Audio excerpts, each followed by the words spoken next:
Letter पे अब आगे आप क्या सोच रहे हैं? अब आतिशी उसको एक्सेप्ट करती हैं या नहीं करती हैं? आगे क्या है कुछ? मैंने दिल्ली की मुख्यमंत्री आतिशी जी को मैंने पत्र लिखा है और मैंने उसमें कहा है कि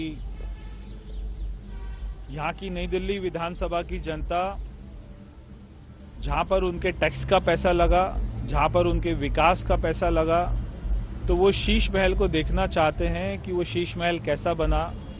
क्योंकि जब दिल्ली में पूरी तरीके से लॉकडाउन था, जब आदमी बाहर नहीं निकल पाता था, ये सारा शीश महल उसी दौरान ही बन रहा था। ये बहुत ही शर्म की बात है।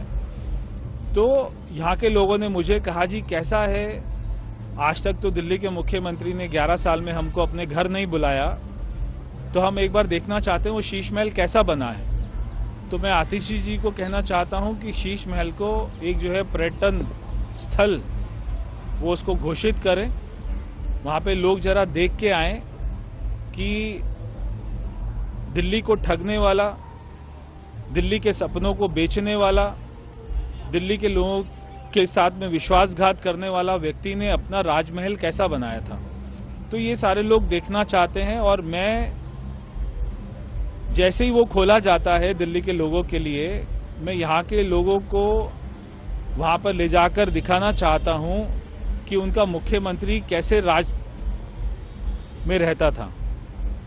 अगर वो अप्रूव हो जाता है तो उसके बाद आप कब ये शीश महल जो है वो जनता के लिए खोलना चाहते हैं और कैसे कोई आ सकता है शीश महल को देखने के लिए? मैं चाहता हूँ कि कल से ही खोला जाए और वो निःशुल्क खोला जाए।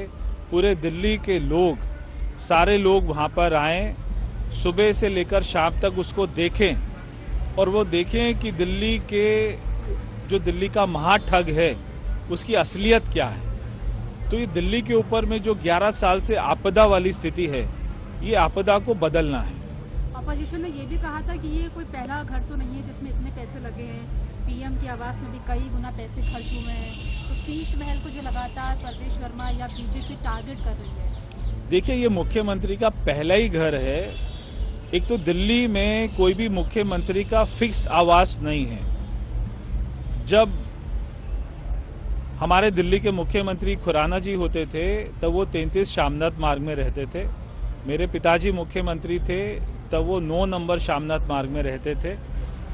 जब आदरणीय शीला दीक्षित जी मुख्यमंत्री थी तो वो 3 मोतीलाल नेहरू मार्ग में रहती थी। केजरीवाल जी जब बने तो उन्होंने 1 नहीं 2 नहीं, वहाँ के उस लाइन के सारे जितने भी सरकारी बंगले थे सबको अपने कब्जे में लिया, सबको तोड़ा, सबकी बाउंड्री तोड़ी, फिर उनको एक बनाया और फिर उसके ऊपर में इतना पैसा लगा। तो कोई भी फिक्स आवास नहीं है, इसलिए दिल्ली की जनता देखना चाह रही है कि शीश महल है कैसा। आज पीएम ने कई चीजों को इनॉग्रेट करा है। अरविंद केजरीवाल कह रहे हैं कि हमने लड़ाई नहीं करी है, इसीलिए ये सारे प्रोजेक्ट इनॉग्रेट हो पाए हैं, जबकि बीजेपी ने हमारे नेताओं को जेल भेजा, फिर भी हमने आराम से काम किया। देखिए, ये जो अरविंद केजरीवाल जी हैं, ये बिल्कुल 1 नंबर के ठग हैं, बहुत ही झूठ बोलते हैं। और दिल्ली में जो वो ये कहते हैं बार बार कि मेरे को काम नहीं करने दिया जाता, तो वो आके करेंगे क्या? चुनाव ही क्यों लड़ रहे हैं? जब उनको कोई काम नहीं करने देते तो हमें काम करने दीजिए ना, हम अच्छा काम करके दिखाएंगे दिल्ली वालों के लिए। आपको लगता है पीएम की आज की इस रैली से अब दिल्ली में बीजेपी को फायदा मिलेगा या कुछ आपको बेनिफिट होगा?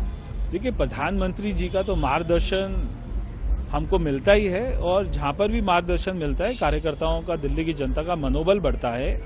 आज वहाँ पे 1 लाख से ज़्यादा दिल्ली वासी पहुँचे थे उनको सुनने के लिए, उनको देखने के लिए, और वो निश्चित ही उन्होंने अपने मन में ठाना है कि भाजपा को लेकर आना है।